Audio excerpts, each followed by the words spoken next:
2 months ago, I did a market update on what was going on in the Bay Area's housing market based on March's number. In that video, I mentioned that the market was going to be shifting because number of home listed at that time was far greater than pending, indicating that the demands were down and this could lead to price correction, which we will have to wait and see until May. Now that May is just behind us, I want to take the time and do another market update videos and analyze May's number to see what I had said about March's activity in the previous video was true or not. Then I'll get into the current market activities, both locally here in the Bay Area, as well as a broader economic climate, and do a little forecast with what I think will likely to happen next, and what you should do as a consumer or investors. So make sure you watch until the end.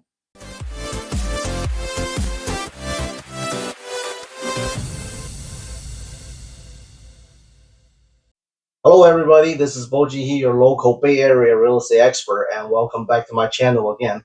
Now we just closed May and I have compiled some numbers on the sales stats happening around Bay Area's major counties in May, and I want to share these numbers with you.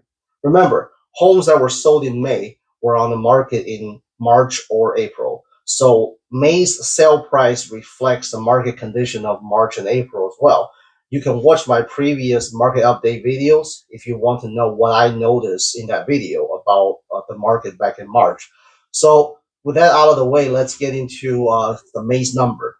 So in May, for single-family homes in Santa Clara County, about 706 homes were sold, and average sale price was $2.5 million and $9,000, with average days on market being 18 days. This is a slight decrease from March's average sale price of $2.5 million, $92,000 and 13 days on market. Condos, on the other hand, are experiencing much bigger corrections than single-family homes. In May, the average condos in Santa Clara County was selling for $862,000 in average 27 days. This compared to March's average of $918,790 and 25 days on market. It is a 6% price decrease on average. Keep in mind, some of Santa Clara County's market, such as Cupertino, Palo Alto, would experience minimal price drop due to locations and schools, while other parts of Santa Clara County could experience much higher or double-digit price cuts. Similar trends are also observed in San Mateo County and Alameda County. While single-family home prices there are holding or slightly dropped, condos in these county markets have experienced much more significant reductions. Currently, the inventory level in these major Bay Area counties are relatively high, and the consumer demands are lower, making 2025 spring housing market one of the coldest in years. Another indicators to look at in order to understand how the market is shifting is number of active listings that have price dropped. According to the Redfin Data Center, San Jose Metro's home price drop percentage went from 1.8% in March to 6.2% in May, and it is showing a sign of flattening right now.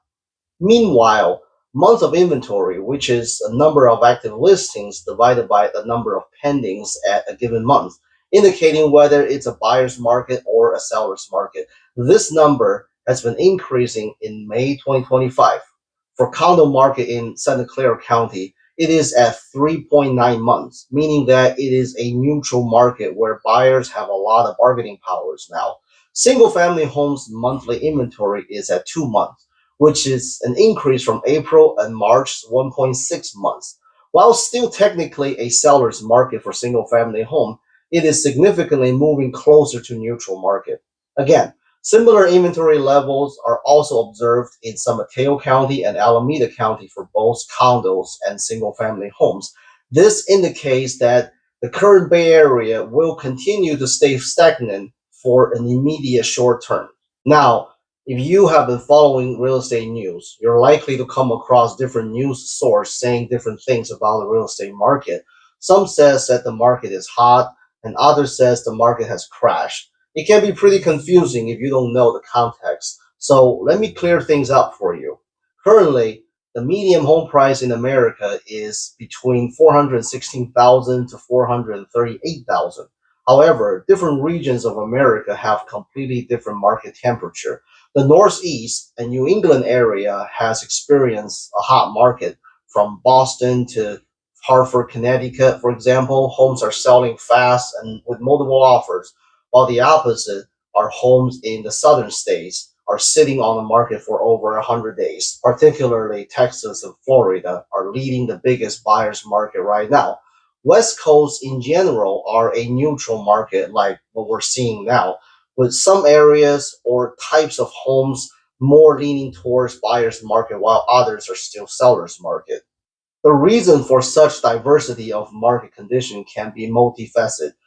For West Coast and Bay Area in particular, we've had a long history of affordability issues. Now, with such a high interest rate combined with California's insurance crisis and tech market uncertainty due to tariff, it is creating a lot of buyer hesitation now. And with condo market, the high HOAs and new condo developments are additional downward pressures on condo prices. So where are we headed next?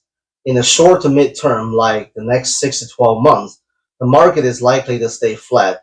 There are just too many variables that we cannot predict but to wait, such as tariff situation and the Fed's rate cut decisions.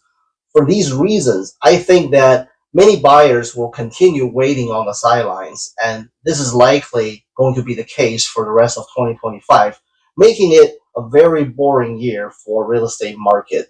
That said, single family homes in top tier school districts, places like Cupertino, Palo Alto, Los Altos, or San Carlos, for example, will likely to remain resilient. These areas have limited supplies and tend to attract cash or high income buyers who aren't as sensitive to rates. Looking long term, 2026 and beyond, the Bay Area is still fundamentally strong. It's a global tech hub with major investments in AI, biotech, and infrastructure underway. Once the current micro headwinds ease, demand will likely to return, especially in the single family sectors. But the condo market may continue to struggle long due to financing restrictions and supplies and high HOAs. Now, if you are a buyer, this is a window of opportunity, especially if you are shopping for a condo or a home in a soft market. You have more inventory, less competition, and in some cases, more negotiating power to ask for credit or get it at the price you want. Just make sure you're buying for long term and choose location and amenity that works for you and your lifestyle. If you are a seller trying to sell in the current market, I would recommend a more aggressive pricing strategy. Gone are the days where you could just overprice and still get many offers.